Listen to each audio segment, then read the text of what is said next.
咁呢條片簡單講一講關於股票嘅一種學習，我就話一種你係初學者喎，咁你應該要從邊度開始？咁簡單講一講，因為我都唔會好詳盡，因為係要好多個課題、好多條片或者好多時間咁樣去真正將股票嘅學習系統嘅學習係一步一步咁講清楚，非常之難。對於我嚟講，我都冇一個好系統嘅學習，但係我自己係從唔同嘅一啲方法啊，或者一啲理念啊、概念啊，我自己去，包括我自己睇圖表啊，咁我自己去慢慢去逐步咁累積啦，要做。咁所以我都經歷過2、5年嘅試錯啦，即係一種大跌。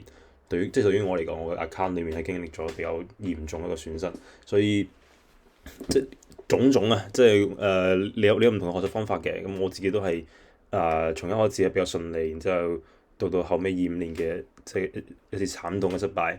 咁你總結咗呢啲咁嘅經驗，所以我好難用一種好系統好似教書咁樣教課嘅一種方法去俾人知道原來股票嘅學習係從點樣一步一步咁建立。對於我嚟講，我自己都唔係嘅，我都係經驗啊同埋一啲理念上面嘅一種碰撞，所以我好難去講得清楚啊。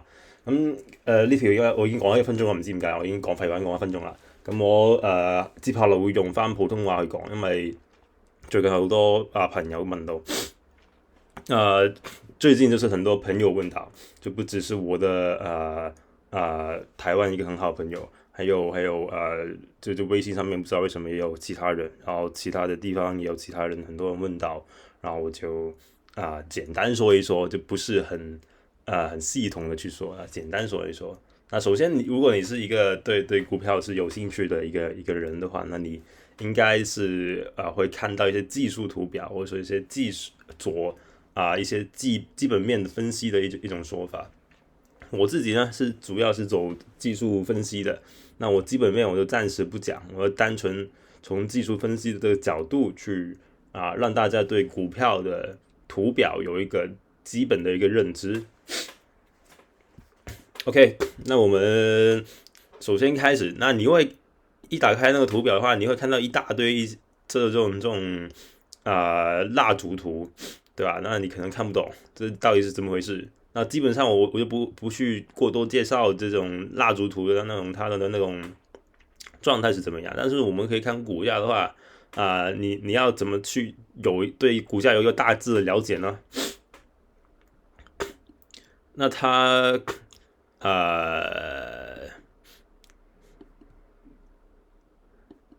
上漲的話，那但是這種陰燭；那下跌的話是這種這陽燭跟陰燭，對吧？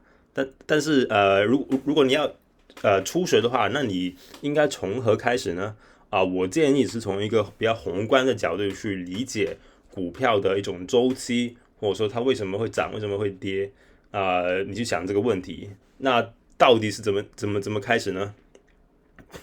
我市場上面大概有幾種說法的。那比較常見的是說，一個股票的如果它是要它的週期是怎麼樣呢？它是有一段的所謂 stage one， 就是這一段時期是沒什麼人去了解它，或者說它已經從左側那邊瀑布式的那麼下跌下來，那它在一個造底的一個情況。造底就是它例如說這裡，它這裡跌下來了，對吧？跌下來了，那它要上漲的話，那它要造一個底，大概是這樣子。它這種當然是一個形態，但是它大概也要造一個底，然後它才會迎來一段上升。上升之後呢，它會又會下跌，跌完之後它又會上升，對吧？那你一看的話，你就覺得這樣子很難理解，對吧？或者說很難去有一個很好的判斷，那到底它是我應該在哪裡買入，對吧？或者說我在什麼時候做什麼事情？那如果按照那種週期性的那種概念的話呢，你大概就是應該在 stage 2的時候，它要強勁上升的時候，所以說這種時期都不是你最好的買入點，除非你是做一種短期的。但是我們現在是說宏觀的一種概念，最好的時期是在哪裡買入？是在這種 stage 2的這種時期，對吧？它在做一個很密集的，它在做一個震盪區間，它這也不是很密集的一個震盪區間，是一個震盪區間。做完这个震荡区间，它有一些pullback，然后它会有一种强劲上升。你要买的其实是这些位置，你应该是在这些位置上面布局，然后你要吃这一段，这一段你是不要管的。啊，一般来说是这样的啊，因为还是有不同人做不同的事情。例如说，有些人是找那种百倍股了，他已经可能在这里已经可能买入了，对吧？他觉得特斯拉前景很好，他可能在这里已经买入了。但是我们不是要做这种事情。那一般的我们那种技术交易的这些人是不太看新闻，或者说不太看，可能也会看新闻，但是不太看基本面那种财务分析的，他不是太去看一间公司它到底未来的那种前景的，因为这要花很大量的时间去做这种分析，而技术分析的人大概是在选股上面已经花了很多时间了，对，他在几百只、几千只股票里面找那么几只他觉得有价值，未来会有一段很好的一种时期的，他在这种事情上面花时间去做的，所以说你要做的是在 Stage 2的时候。买入这些强劲的股票，然后就是这种上涨的那种上涨，对，好，下列是另外一回事，我们今天只讲上涨，然后另一种，因为我刚刚说了Stage 1 Stage 2，或者说市场上面也有其他一种对于股票的周期会用其他一种方法，其中另外一种的话，我自己会用的，或者说我直接比较推荐去学的话，就是威克夫交易法。威克夫交易法，那威克夫交易法，其实跟Stage 1 Stage 2的概念差不多啊。那它最大的区别是什么呢？它明确说到了是一定要在前面左侧这个地方，我们在这边画一条线的话，那这边就是左侧了。它要经历过一大段瀑布式的一种下跌。对，然后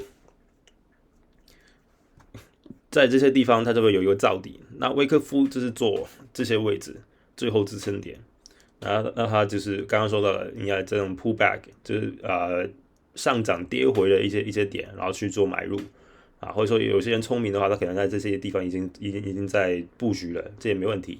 对，但是概念就是这样。那威克夫交易法有个好处是什么呢？它会给你一个很清晰的宏观的一种概念。下跌完之后，它一定会经历一大段特别是这种缓和的那种，不是缓和的下跌有规律的这种下跌，反弹再下跌，再反弹再下跌，对吧？这种下跌如果要细分的话，它当然也有很多细分，但是今天也是。稍微不讲，因为这种东西也是有很多区别如果要讲的话，我可以讲一种比较极端的下跌，就是像 Lululemon 那种，这种下跌我们就不考虑了，对吧？因为这种下跌是什么概念呢？它是一种跳空式下跌的，是跳得很厉害的这种下跌，我们就不考虑这种不是一种缓和的一种下跌，缓和下跌可能是在说这一种 ，OK。它稍微，因为这种其实也是一个小反弹来的，对。然后下跌你要的是类似这一种就是它跌完之后，它会不停的磨，慢慢下跌，有时候会快，有时候慢，但是它整一段下跌，你是要很清晰的去看到是这样一种下跌，对吧？然后它就进入了这种盘整的一种阶段，造底的一种阶段。然后这种阶段就是什么意思呢？市场已经进入市场在前面已经进入很恐慌的一种阶段，经历过这一段的最大的一种瀑布式的一种下跌，然后就是没人想去再买的时候，那主力大机构他们就会在这种时间把一些前面可能追高买入或者说其他地方就是其他原因要卖出的一些股票，然后他们就会在这边做一个吸纳筹码的一个做法吸到差不多了，然后他们就会经历这种所谓阶段 B 阶段 C 然后再做一个上升。那其实这种东西你要自己去看对吧？我講的話我有花一段時間去講，但是它其實跟 Stage 1、Stage 2那種概念也差不多。這些所謂的什麼支撐點啊，什麼測試啊，你可以聽其他的一些YouTuber 或者說其他一些做視頻的，他們會有一個比較詳細的一個解釋啊。那我不是就是不是要真的去很怎麼說呢？很在意這一件事情，但是你稍微聽一下他們怎麼講，對吧？對他這種概念，因為最重要的還是形成你一個宏觀上面一個概念，為什麼它會漲？為什麼它會跌？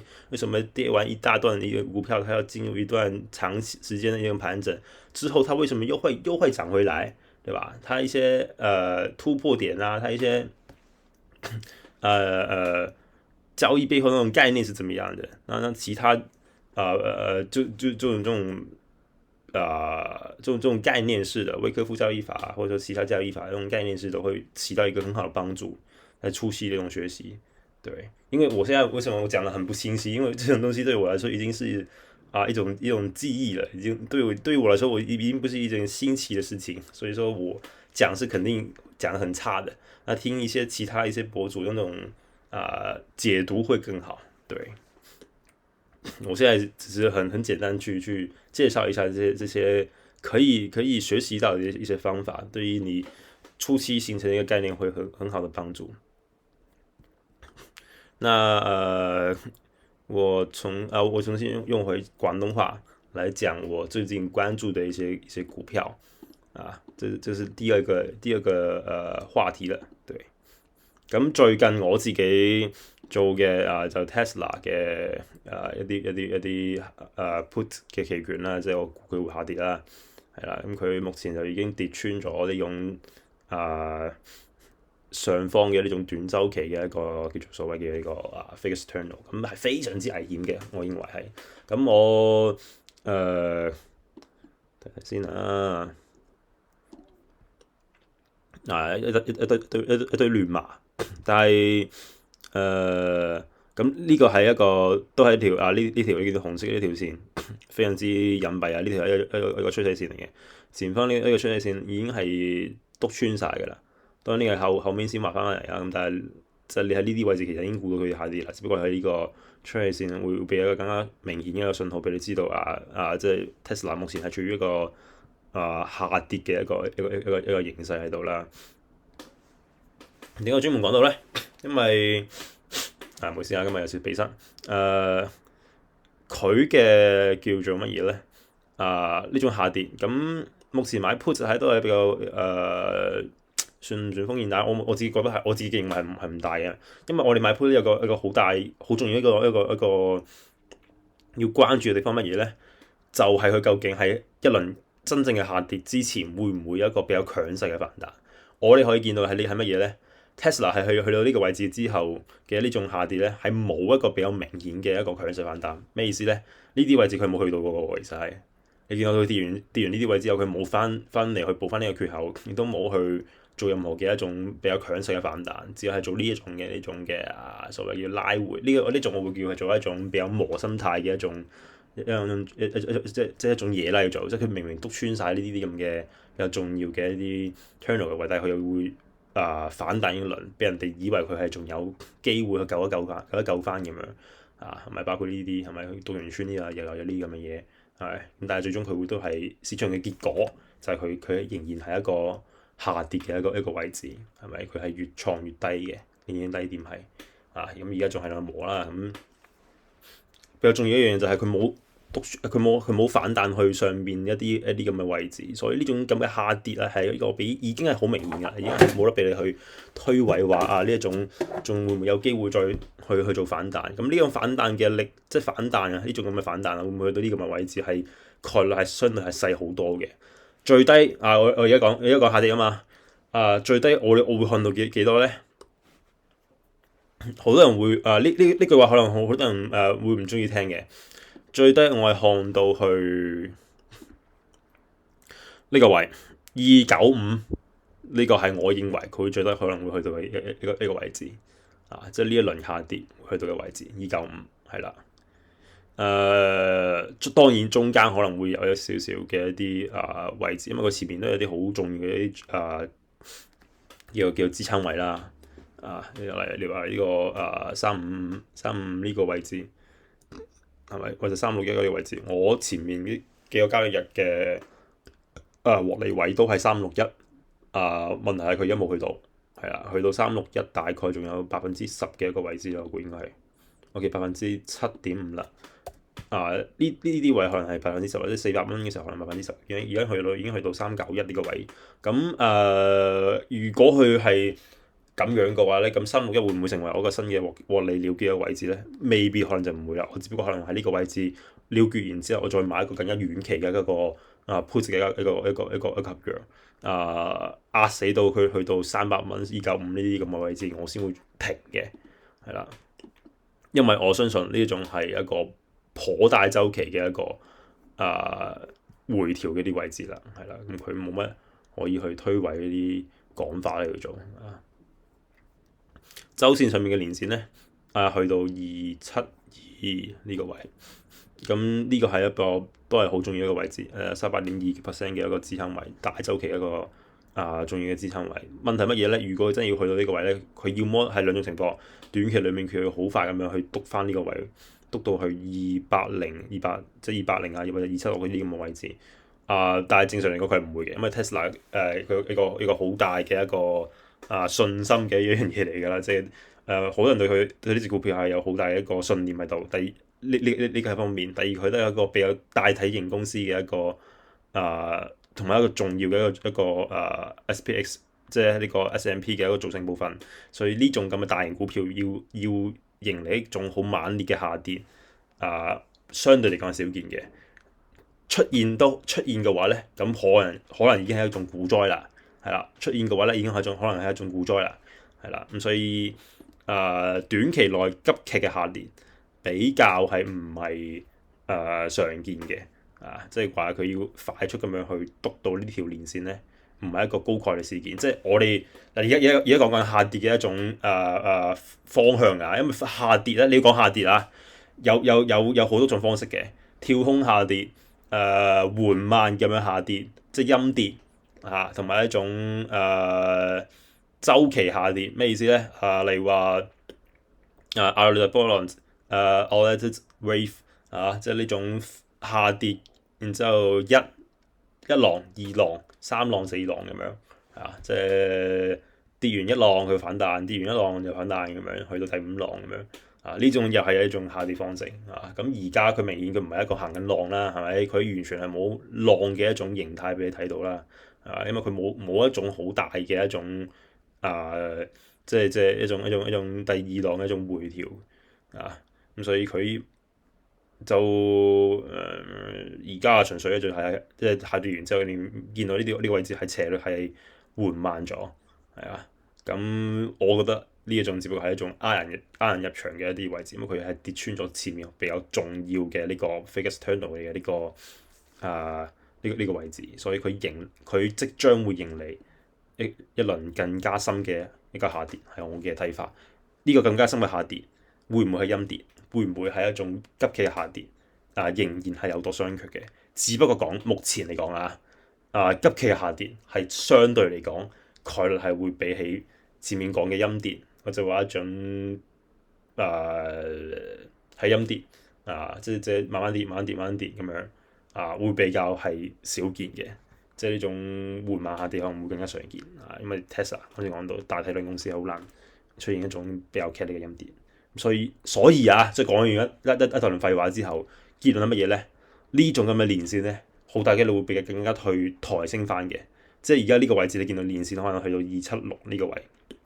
但係佢之後咧，如果佢出現陰跌嘅話，佢會被抬升翻，可能會去到呢個位置，即係295呢個位置。所以點解295呢個位置會係我嘅一個最終一個目標價，就係呢個原因啦。如果佢有慢跌嘅話，佢會更加去傾向於抬升翻去呢個位置呢個係好大膽一個看空嘅一個看法嚟嘅。點解咧？而家佢係391呢個位置嘛，係咪？去到296位，即係295季，去到幾多啊？25% 喎，係啊，跌成100個，即係跌成100蚊喎，300蚊跌成100蚊去到而家喎，係啦，咁所以我個人一個比較激進嘅一個睇法，你可以唔跟嘅，係啦。你見到嘅其實呢啲咁嘅線，佢已經係處於一個跌穿呢條趨勢線，重要嘅趨勢線啦。呢個我會講到明啊，呢個係非常之重要嘅一條趨勢線嚟嘅，喺呢度呢個位置周線佢可能睇得唔好清楚，因為我係日線呢度畫噶嘛，係咪？但係周線會更加清晰，就係佢而家係做緊最後嘅掙扎嚟㗎啦，係啦，而家係做緊最後掙扎嚟㗎啦，即係呢條趨勢線呢度咁佢之後要篤穿咧，就要即係佢會迎嚟一個更加深嘅一個位置啦，叫做係啦，即係咁係啦，即係因為呢個好明顯係一個支撐位嚟㗎嘛。問題乜嘢咧？呢種支撐位咧，佢冇迎嚟一種比較好嘅一個資產，即係呢個支撐位佢呢個已經試咗一次啦，再試佢迎嚟嘅呢種反彈係力度係細嘅，明唔明啊？即係一浪低於一浪啊，所以呢啲就係趨勢，好明顯嘅趨勢嘅一個形態喺度。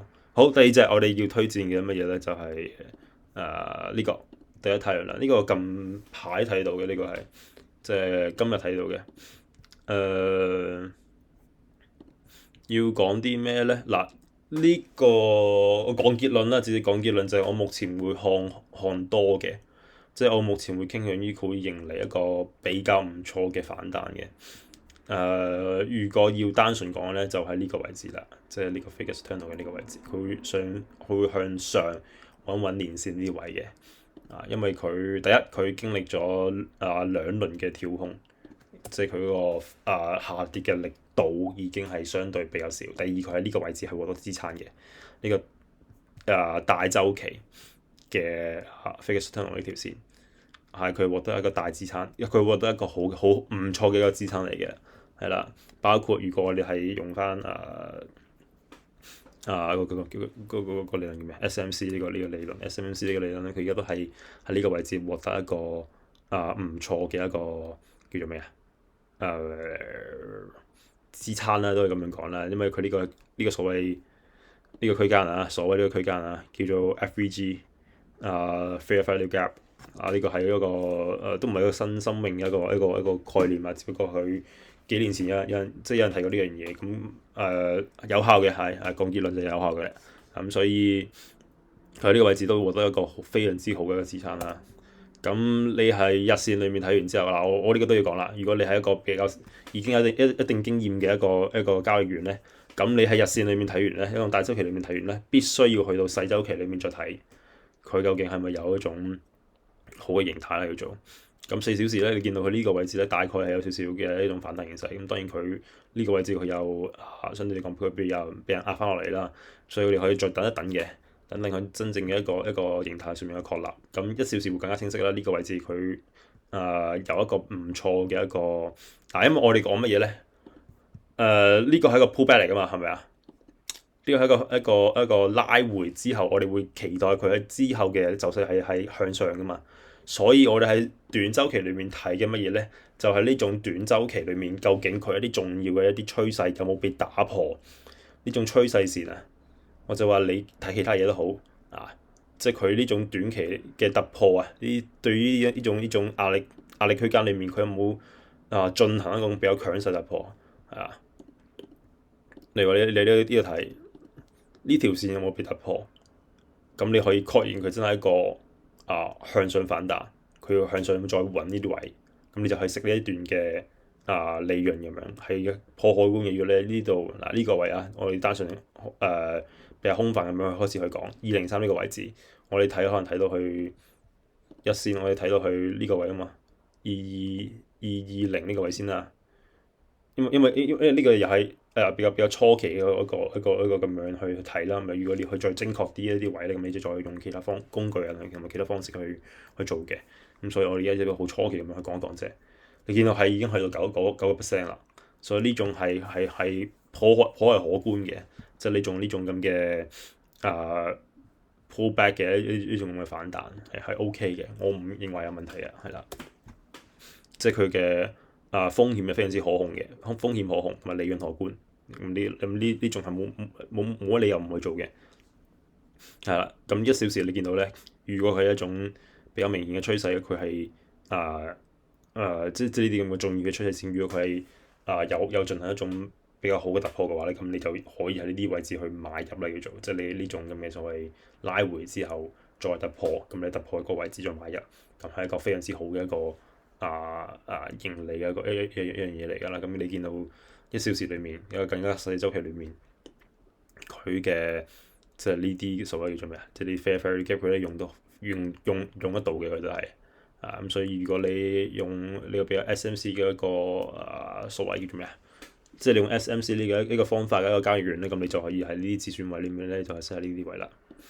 即係你止損位可能就 set 喺我應該用點樣去方法去做咧？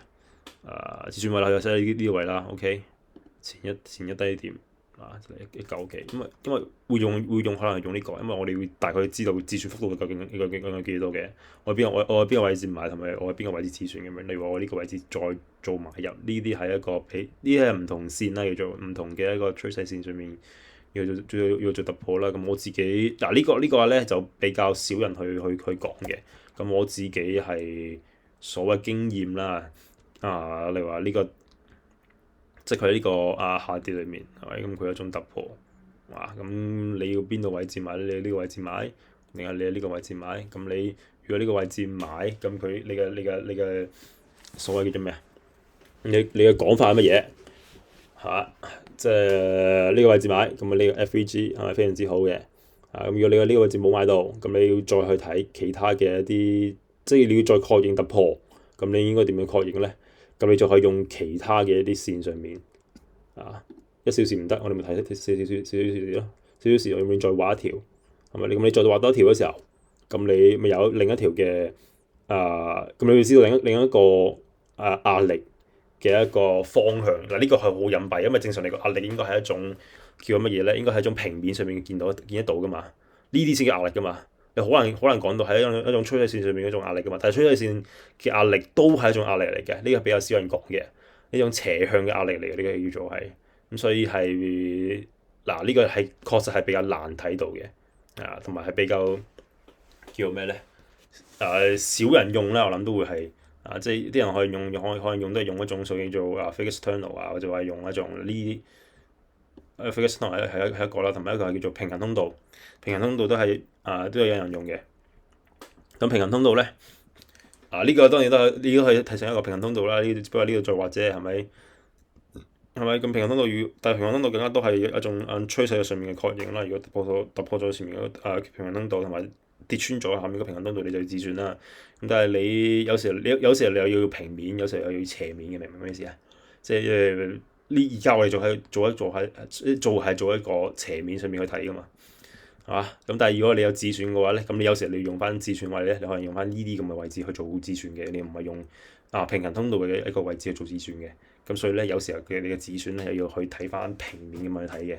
而家只不過係即係所以而家係一個空間上面去睇，同埋止損可能係平面上面去睇。講到我哋先唔係好清楚，因為要將自己呢一堆腦裡面已經處理過嘅信息，同埋已經用到好熟悉嘅信息去講出嚟係好難嘅。係啦，即係講出嚟好難嘅，但係你用起身你係自己會知道嘅，係啦。咁呢個位置買唔到啦，係咪啊？咁你咪呢個位置買咯，明唔明？即係4小時嘅時候，咁你咪可以喺呢個4小時呢個位置買咯。突破咗，如果再突破呢個4小時呢個位置，你咪可以再買咯，係咪？其中一種方式冇話一定要咁樣做啦。咁如果我喺呢個位置買嘅話咧，大概唔好話佢好精確196.9，咁我如果止損 set 喺呢度咁佢大概係2.88%，3% 左右啦，係咪咁樣咯？OK，咁如果我要再拎盡啲，我冇驚啦，我驚死啦，佢可能真係會再篤穿，係咪再去下探嘅話咧，我又唔想放棄呢個倉位嘅話咧，咁我再拎得盡啲咯，拎到去呢度咯，咁大概係5% 咯。咁前面講到乜嘢咧？我哋嘅獲利空間咧，如果你喺呢個位置買咧，當然你係去到9% 啦。咁如果我喺呢個位置已經買啦，196.88、196.883呢個位置買啦，去到221呢個位置左右啦，12% 嘅咩意思咧？你嘅倉，你嘅風險係大概係在兩個啦，啱先講到一個係2.88%，第二個如果你驚死嘅話咧，唔係咁激進嘅話咧，你保守啲去拎到去呢度咧，咁大概就係5% 啊嘛，係嘛？即係5% 對你嘅盈利係幾多啊？你嘅獲利位置係幾多啊？係12點幾% 噶嘛？而且啱先講到前面有幾個唔錯嘅一個技術支撐啊，即係呢啲咁嘅技術上面嘅一種即係嗰叫咩咧？技術指標 indicators 呢種 technical indicators 裡面俾咗其他一種即其他嘅一種證據，一種支撐俾你去辨識。咁所以呢種比較大概率嘅交易，我認為係可行嘅，係咪？你嘅幅度可能係3%、5%，咁你嘅獲利係去到12%咁樣，咁所以係 OK 嘅啊。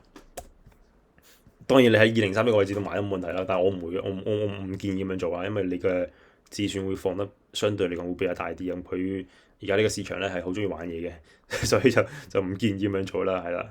你見到啦，如果你再放再短啲週期咧，呢啲趨勢線仍然有效嘅，唔知點解啦。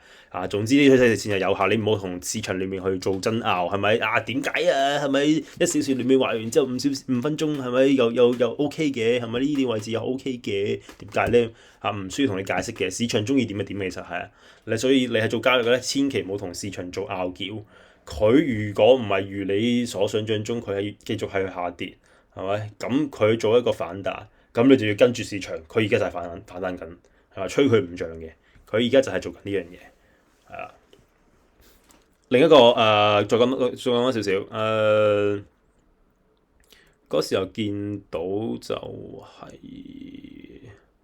呢個唔多講啦。佢而家目前係如果你從呢個所謂叫做咩啊？呢個動能上面佢動能指標都係好靚嘅，而家目前係做緊繼續去上升緊，去揾嘅。即係佢呢個位置已經做咗一個好好嘅一個動能消耗喺度，即係下跌嘅動能已經被消耗得差唔多啦，已經係比較盡啦，所以呢個揾反彈係相對嚟講係比較可信嘅動能上面去講啊。然之後 MACD 都係啦，係啦 MACD 都係準備去呢個叫咩啊？金叉係啦，上去啦。咁多嘢啦，即係你講呢樣嘢，可以講到好似好尷尬咁樣，好似因為單一原因你個指標俾到信號俾你，咁你就要買啦，係咪先？好似唔係好可靠咁樣嘅。但係我先講到呢個係一種，只不過係俾你提供另一種咁嘅看法上面一種支持啦。咁但係你大致上面你係結合翻，即係你要做一種歸納，你做一種結合，去將呢咁多嘅意見形成一個最終嘅看法，最終嘅結論就係我認為佢會反彈，我認為佢會上升，明唔明？呢啲只不過係前面嘅一啲原因，唔係一個條件式嘅，唔係因為佢動能去到呢個位置我就要買，而係咁多嘅原因，咁多嘅看法結合埋一齊，俾到你一種感覺，所以咧又係好玄學嘅一樣嘢嚟嘅，即係股票嘅升跌係咪？佢對於一啲交易員嚟講，佢講唔到，佢未必係一個好好嘅教書嘅一個角色嚟嘅，佢可能講唔到啲咩俾你聽嘅。但係對於佢嚟講，佢就有一個咁嘅 feeling，係咪？有咁嘅感覺，認為佢會上升咁結果就係佢真係會上升咗，係咪？咁你點樣解釋啊？冇得解釋嘅喎，係咪？所以點解有時候之前會有看法係講緊股票交易咧，你最終一定係以結果主義為主嘅一個邏輯向度，就係呢個原因。如果唔係結構主義嘅話咧，其實你某程度上面你係同市場做緊對抗嘅，明唔明咩意思啊？你認為佢會下跌，佢就喺呢個位置同你升完一輪之後先嚟下跌，咁你吹得佢漲咩？係咪咁？所以我哋所有嘢，所有嘅結論最終歸向都係結果主義。結果係點樣就係點樣，明唔明？結果如果係篤穿咗我哋啱先呢啲位187呢啲咁嘅位，佢仍然係繼續去下跌嘅話咧，咁咪證明我嘅反彈係唔啱嘅咯，就咁簡單咯，冇咩㗎。咁你會去睇其他你咪睇其他股票咯，做其他交易咯，係咪？但係如果佢最終嘅結果係去到呢個位置，咁你咪啱咯，係咪？就係咁簡單。如果你要講邏輯上面嘅一種思維框架，就係咁簡單啊，係啊。股票最終你係目的係為咗賺錢㗎嘛，你目的唔係證明自己啱㗎嘛，你明唔明啊？所以我哋只不過係做緊一種風險上面嘅一種平衡啊，明唔明啊？即係我哋認為呢個交易係可行嘅，風險上面我係可控嘅。佢上升嘅概率係多於佢下跌嘅概率，咁你咪做咯，係啦。所以同賭錢係有區別㗎，賭錢嘅概率係固定㗎嘛，但係你做股票交易嘅概率係變化㗎嘛。咁具體變化嘅數值你係好難用一種量化去計算出嚟嘅。你量化計算出嚟嘅所用嘅呢啲咁嘅數據支撐都只不過係佢歷史數據啫，係咪先？都只不過係某一啲抽象概念去做一種，或者係一種客觀數據去做一種量化啫嘛，係咪？咁都唔代表佢一定啱㗎，係咪？所以你嘅感覺，你對於交易，你對於所有一種盤感啊，其實都係好重要嘅一樣嘢嚟嘅。咁你知道啦，大概你有呢個咁嘅諗法，咁你咪去做咯。大膽啲去試。錯咗唔緊要，因為咩你一定會蝕錢嘅。其實你股票交易裏面，你唔會話永遠有交易就係唔會蝕錢嘅，你仲會蝕好多添啊！好多有名嘅交易員，好多傳奇嘅交易員，佢都係有呢個咁嘅階段喺度，佢都係會蝕錢嘅。佢都會係驗證自己方法、驗證自己策略、形成自己一套交易系統之前，佢都係會蝕錢嘅。唔出奇嘅，千祈唔好將呢樣嘢當成一種害羞嘅事情，因為最終我哋係交易市場裏面嘅目的係乜嘢咧？係賺錢，係啦。我哋目的唔係證明自己啱，唔係證明自己幾咁優秀，係證明自己係可以喺呢個市場裏面生存落去，並且跟住呢個市場揾食嘅，呢個先係目的。OK，講翻呢隻股票，你可以等到去突破晒3條呢啲咁嘅叫做咩啊？阻力線咁樣再去做都 OK 嘅，但係我唔建議啦，我唔建議喺呢個位置再去反覆測試。呢個只不過係俾呢一種睇法，即係一種叫做咩觀點俾你知道呢度都有一個壓力位喺度。咁如果佢再突破咧，佢就可以有一個比較即係俾呢個信心啊，明唔明啊？俾你知道原來呢個位置係一個短時間嘅一個壓力位。咁如果佢突破咗之後再下探，再試呢啲位，咁你唔好驚，咁你唔好走，係啦。除非佢真係跌得好深啦，咁你先嚟走，咁你先至做 break even 係咪？咁你又唔蝕錢唔賺錢都 OK 嘅，係啦。俾咗咁嘅方式俾你聽。咁所以我而家我都係純粹做分享啫。你信也好，唔信也好，係咪啊？最終目的，我哋都最終都要睇緊可能係咪之後而家3月16號係咪？咁如果去到20號啦，係咪？而家應該係3月15號只不過而家凌晨啦，係嘛？即係3月16號開始啦，係啦，之後啦，咁佢走勢會唔會去到呢啲位係咪？咁去到呢啲位咁咪賺錢咯，係咪？就咁簡單。分享我嘅意見啫，你可以唔聽嘅，其實係你可以有自己諗法，你覺得我講嘢唔啱都 OK 嘅。再講多少少啦，呢個都係其實佢而家都係做緊一個叫做頭肩底即係呢個 head and shoulder，呢個有個即係呢個咁樣有個呢個叫咩線形喺度有個半圓形喺度呢個有一個更加深嘅一個半圓喺度，呢度又有個半圓喺度，所以你用 head and shoulder 呢個咁嘅概念咧，你都可以咁做嘅即係我再去做啲咁更加細緻嘅一啲判斷嘅時候，即係我哋啱先講咗喺一個比較大範圍，我哋見到呢個做完下跌，再做下跌，係咪？咁你博信星點解？因為我見到 Figure Stone 呢個位置去獲得支撐咯。咁呢個就係第一階段你要去做初步確認因為點解我要揀呢隻股票？因為即係點解我對呢隻股票有興趣？因為佢喺呢個位置獲得一定支撐，佢喺呢條重要嘅呢個長期一個趨勢裏面，佢獲得一個支撐。係啦，佢冇跌穿呢個支撐，佢覺得呢個支撐 test 咗啦。好啦，咁我再去睇一啲短週期用其他方法啦。可能我睇形態，啱先我先講呢個 head and shoulder 其實係一個形態學嚟嘅。形態我哋睇形態係咪做緊個頭肩底？如果咁樣嘅話咧，咁我第二階段我要判斷乜嘢咧？如果佢做頭肩底，咁我可以係點樣咧？我可以喺佢突破咗呢個頭肩底呢個位置。啱先我而家叫出隻線203呢個位置，我先嚟做都 OK 冇問題嘅。係啦，但係如果我唔想，我想係激進啲嘅，我想係拎嘅位置更加低一啲嘅，風險相對嚟講更加細一啲嘅，因為我覺得3% 已經係我嘅極限啦，5% 已經係我極限啦，咁我咪喺呢啲位置買咯，明唔明咩意思啊？我咪喺呢啲參考上面嘅，我咪就呢個位置買咯，我係佢喺呢條趨勢線裏面，日線上面嗰條趨勢線唔係4小時上面呢條出嘢線，如果佢再突破即係呢個位置啊，呢幾個陰燭啊，明唔明啊？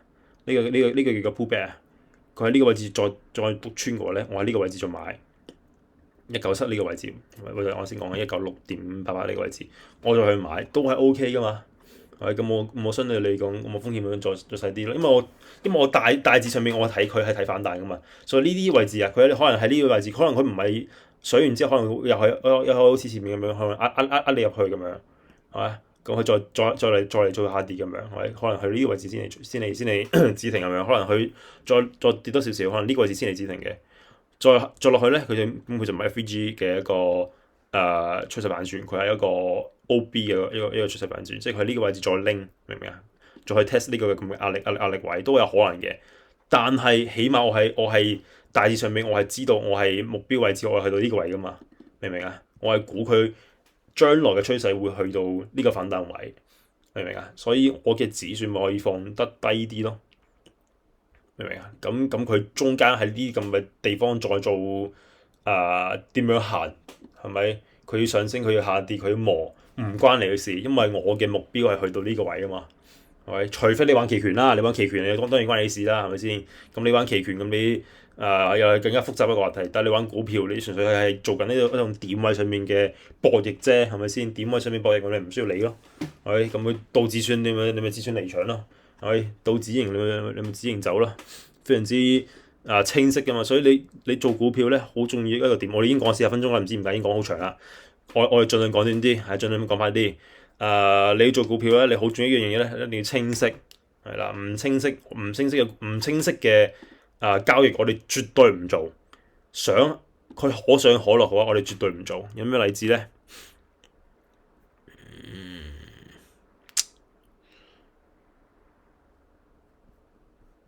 呢度唔係其他例子啦，你因為要揾我唔知邊度揾啦，我要再逐個咁睇啦。但係如果一隻股票你唔清楚究竟佢之後要下跌定係上升，你有一種咁嘅疑惑喺度嘅話咧，咁你即刻走啦。即係你有一個感覺，你即刻 pass 到另一隻股票，你就唔好睇啦。嗱，一定要清晰我認為佢會反彈。係啦，咁所以我就喺呢個位置做，我呢個位開始開倉，一定要清晰。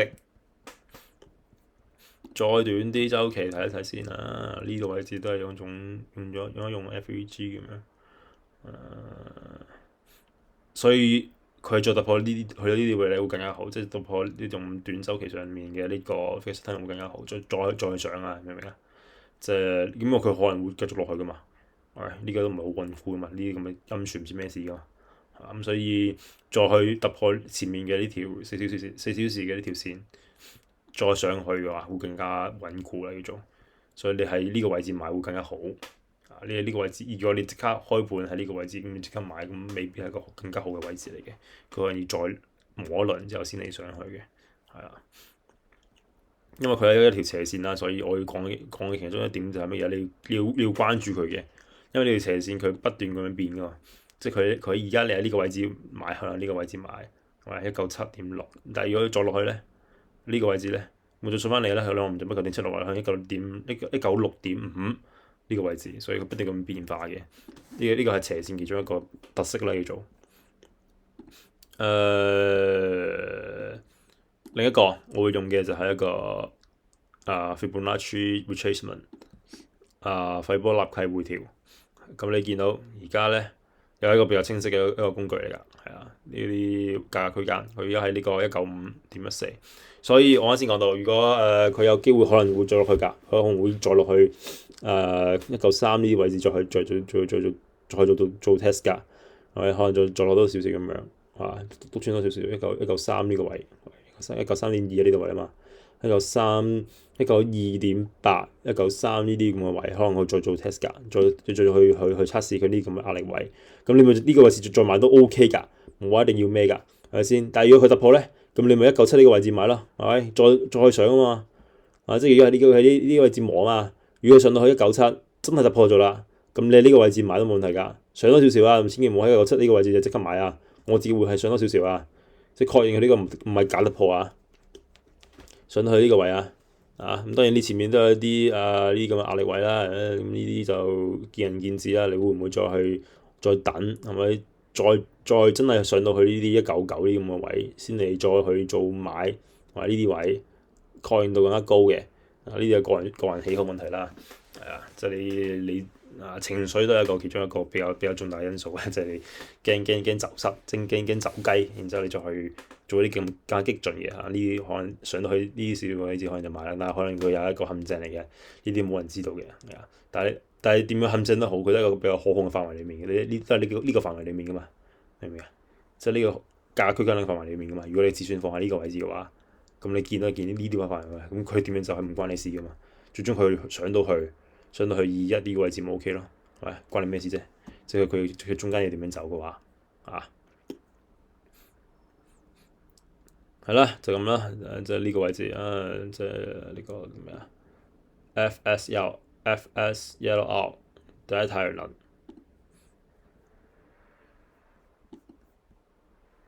如果要再去下探嘅話咧，會下探到193呢個位。即係如果要下探嘅話，唔少5分鐘我再睇睇。